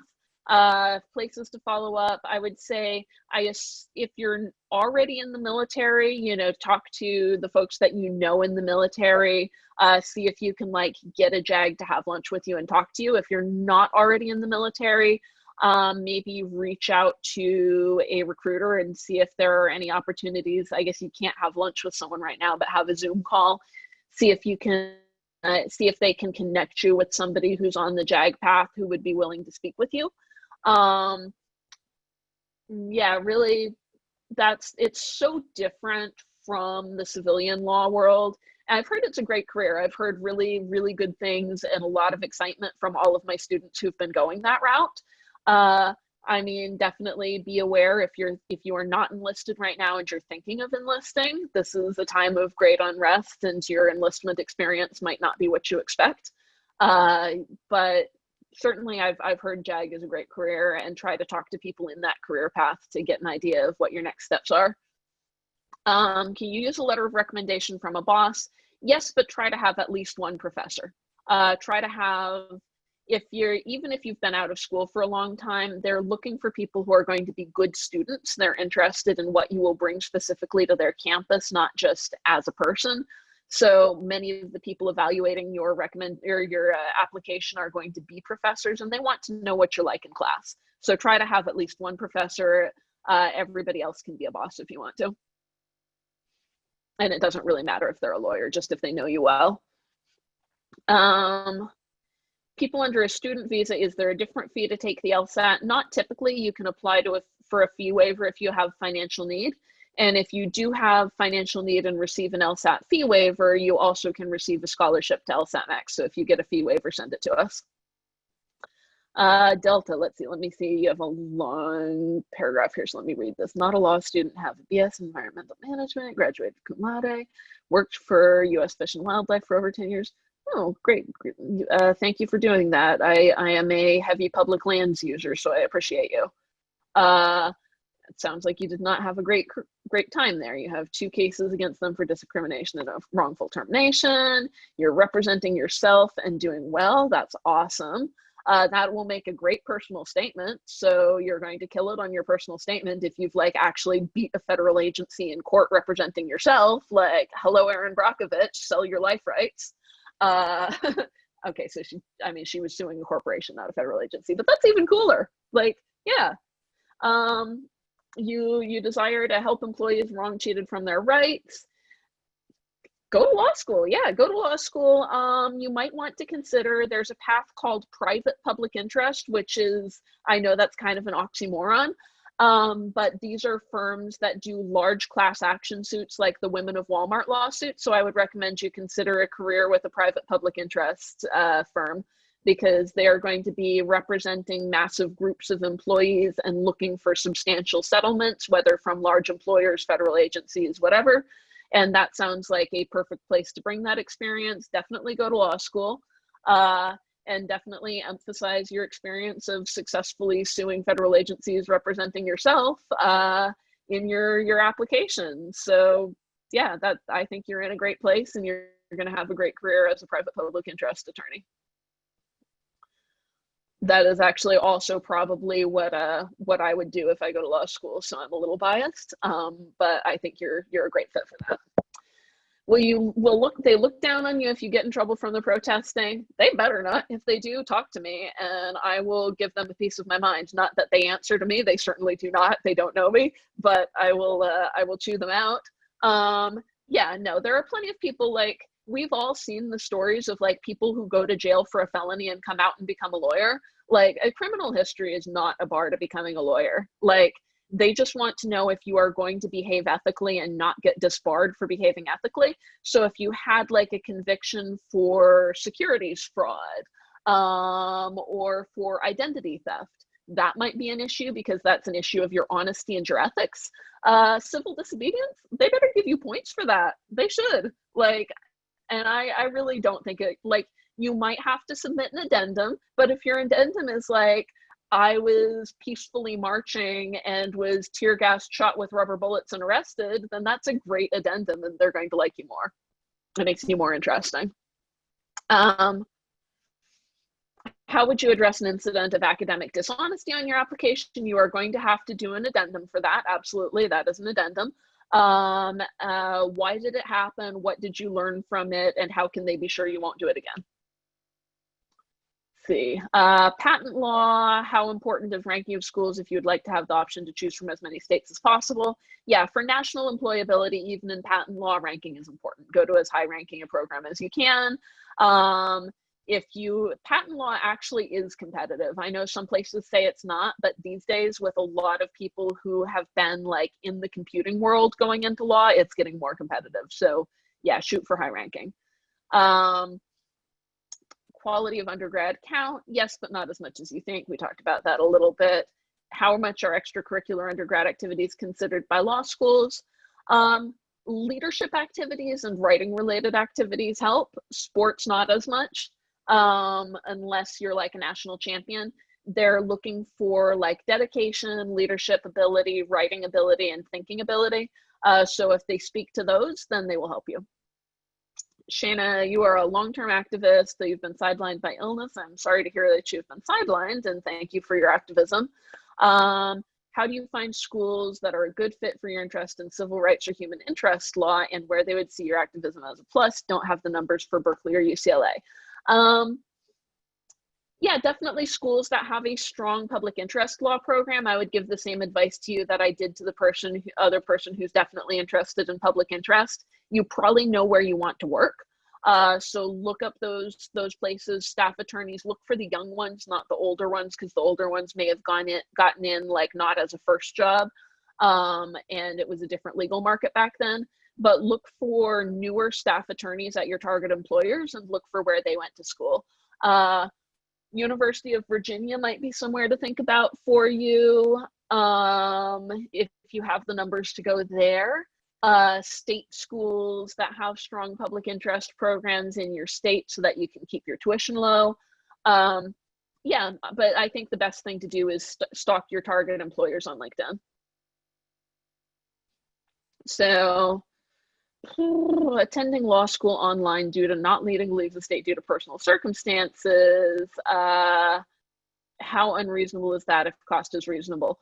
You're not going to get like a special dispensation to attend law school online from a school that doesn't offer it, but I think in the next few years there are going to be more schools offering remote learning. So watch this space. Maybe consider taking another, well, I don't know, you might want to apply this year because they're remote like right now, but I feel like schools are going to start rolling out more fully remote programs in the next few years now that they know they can do it. So you might want to wait and see if more schools do those programs in the future. You're not likely to get a school to do that just for you, but now that they all know that when they need to go remote, they can. We talked about looking for great public interest programs. Yeah, for the ones that are actually sending a substantial number of students to those employers. We talked about negotiating aid. If you don't get into the school you want, take a few years off to work and reapply. Yeah, plenty of people reapply. That could be a positive. Will not necessarily absolutely be, depends on the work, but it could be.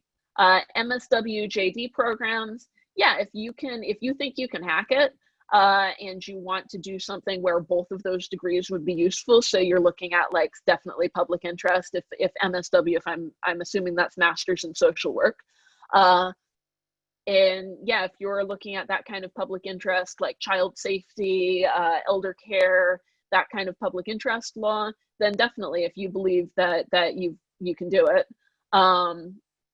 then definitely go for it.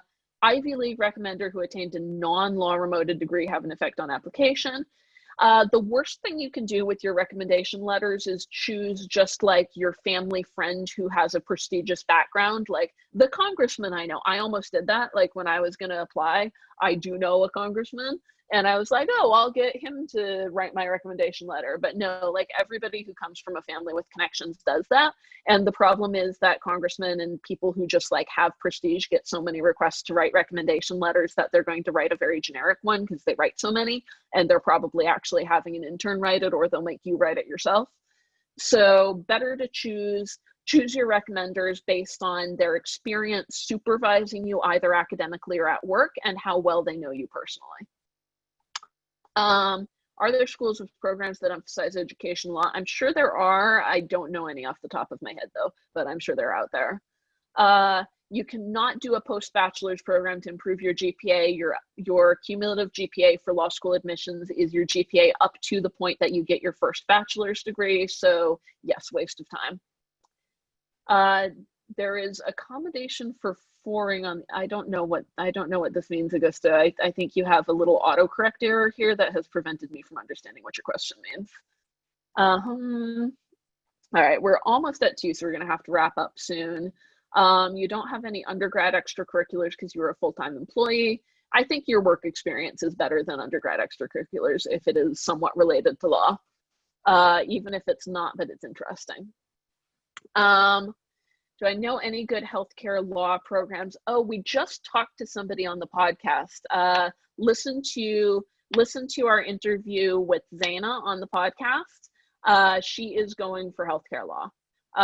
So listen to the legal level, our interview with Zana, and she talks about that in her interview. She knows more about it than I do because she's like been working in healthcare for a while. So yes, defo. What is the range of transfer rankings? If you're top 1% in your 1L class, do you have to be in a T14? No, but you definitely have to be like in a tier 2, like kind of the next 15 or so to transfer into Harvard, Yale, Stanford. And even then, like they don't take very many. But yeah, there are plenty, by which I mean like a handful, like double digits, not triple digits, of people who do transfer from non-top 14 to a top school. But top 1% is tough with the curve. How do 5+ PF courses appeal to law schools given extenuating family circumstances? Write an addendum about your extenuating family circumstances and they will consider it. Specific coursework doesn't matter that much to your application. It can be helpful, but it's not as important as LSAT, GPA, and personal statement. Can you get an LSAT fee waiver with an F1 visa? That I don't know, I'm sorry, but I'm sure it is on the LSAT's website. Letter of recommendation have to be recent. Yes, you need to submit it. They actually need to submit it to the Credential Assembly Service. So yeah, they actually, theoretically, they don't show it to you. But generally they will show it to you before they submit it, but they have to submit it, so they have to submit it in the year that you're applying. Studied abroad and grades transferred back as pass-fail, will the law schools understand? Yeah, but write an addendum. Law review or clinics, which is better for employment. Large employers prefer law review. Sometimes public interest employers prefer clinics. Brazilian lawyer, foreign and undergraduate degrees in law school can affect your selection of law schools to apply to. Yeah, it does affect your selection. I mean, most law schools do allow international applications. You're going to need to take the LSAT if you're applying to JD programs.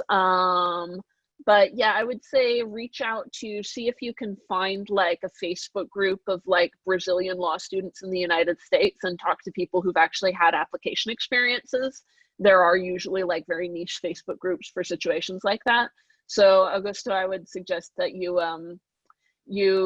and if you're already a lawyer in Brazil, then you're probably actually thinking about LLM. So like look at LLM programs and maybe Google like a Facebook group for like Brazilian LLM students in the US and see what schools they had good admissions experiences with. Is a median GPA 3.4 to 3.6 even applicable to T14s? If your LSAT's high enough, I don't think your GPA, unless it's like under 3.0, will completely rule you out of top 14s if you have a very high LSAT, but the lower your GPA is, the higher your LSAT has to be. And let's see, last question. Don't ask any more questions. Otherwise, I'm going to keep you guys here all night. I really want to get into family law. I'm not sure what to use as criteria for a good family law program. Talk to family law attorneys that have gone to those schools. So again, this is where like a LinkedIn stalking can come in handy, but this time you're looking for like independent family law firms. Look on like some of these lawyer directories where you can look for family law attorneys and see if they're in the area, the locale where you want to practice. See if there's kind of a cluster of like everybody who works for a family law firm went to this one school. There are like US News and World Report does have like rankings by specific area of interest. I don't take those super seriously personally because I feel like that is a very tough thing to objectively rank. It's like, is it a better environmental program than another? Is it a better family law program than another? So I would rather have you just talk to people who are actually doing the job you want. All right. Thank you guys for spending some time with us. Let's see. If you're undergrad online, just ask them. You can just ask your professor, email them, message them on your online platform, be like, I need a letter of recommendation. Would you consider writing it? Or call them if you have their number. All right, guys, thank you for being here. Thank you for spending 2 hours of your afternoon, spending your lunch hour with us when there are many other important things to do in the world right now. Go off and do all of those important things. I will be cheering you on / out there with you. So thank you for coming and excited to see where you all go. If you like, join LSATMax, let us know how everything's going. Like, please, we always love to hear updates from people, especially our LSATMax students, but even just people who've been in our webinars, like, tell us when you get into law school. We always like to hear where you guys are going, and we love success stories. And listen to our podcast. We're working on making our next episode an interview with a civil rights attorney, ideally someone who we're reaching out to some interviewees who have experience representing families in cases against police departments. So that should be coming up. I don't have an exact timeline for it, but we are working on that for you now. So for our public interest, people subscribe in advance and we will get that to you soon. Thanks for joining. Bye.